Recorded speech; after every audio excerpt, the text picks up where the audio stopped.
The United Nations are now chipping refugees and tracking them in global database separate from governments upon World Banker orders.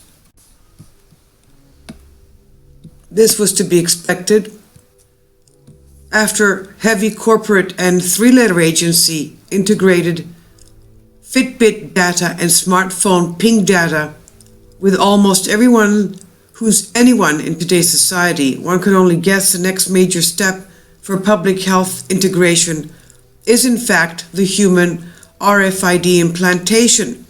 It looks as if the UN is now leading the way and pushing towards a global database under the orders of world bankers.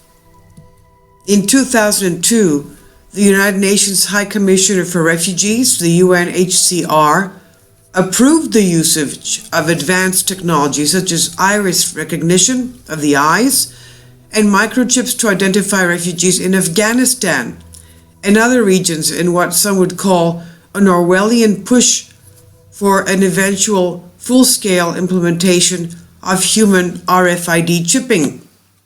So it's not surprising that the UN is touting their new procedures on their websites, and they explain how chipping the refugees will decrease the amount of fraud during this refugee crisis and will ultimately somehow save refugees from long wait times when receiving aid or other services.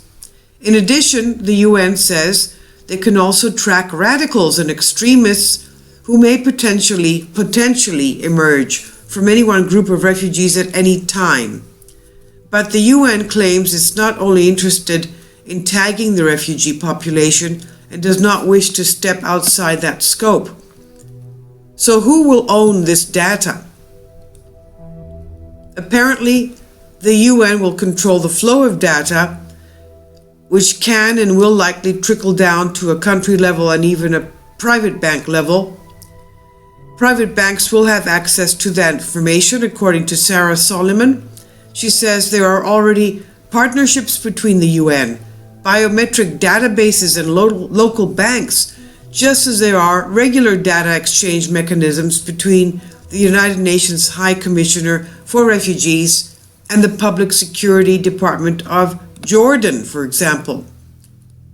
In fact, the orders to chip the population were originally issued by world bankers.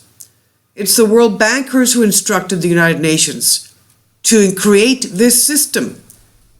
So if we think this is a conspiracy theory, it's not. It's reality.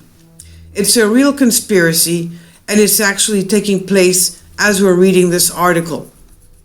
As of 2014, there was a report that every Syrian refugee was registered into the UNHCR database.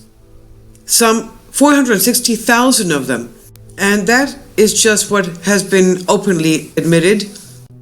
In addition, the UNHCR has 120,000 refugees living in 9 camps in Thailand, more than 100,000 refugees in Chad who have been registered and identified through this biometric tracking. This is reported by Forbes magazine. This is unbelievable. They've already done it, whether the people like it or not. They're forced to, otherwise they cannot live, they cannot have food, clothing, and their fundamental things that they need in life. This is IntelliHub by Shepherd Ambelas, March 21st today. I'll leave a link below for you for this. So here we see live before us the fulfilling of Christian prophecy, Book of Revelation of St. John the theologian, the beloved disciple of Jesus Christ, that the mark of the beast will be put on us, otherwise we will not be able to live. We cannot buy or sell or purchase anything or be given any way to support our lives. And of course, we would sell our souls for this. This is what their aim is. And it's also showing that we are living in the end times.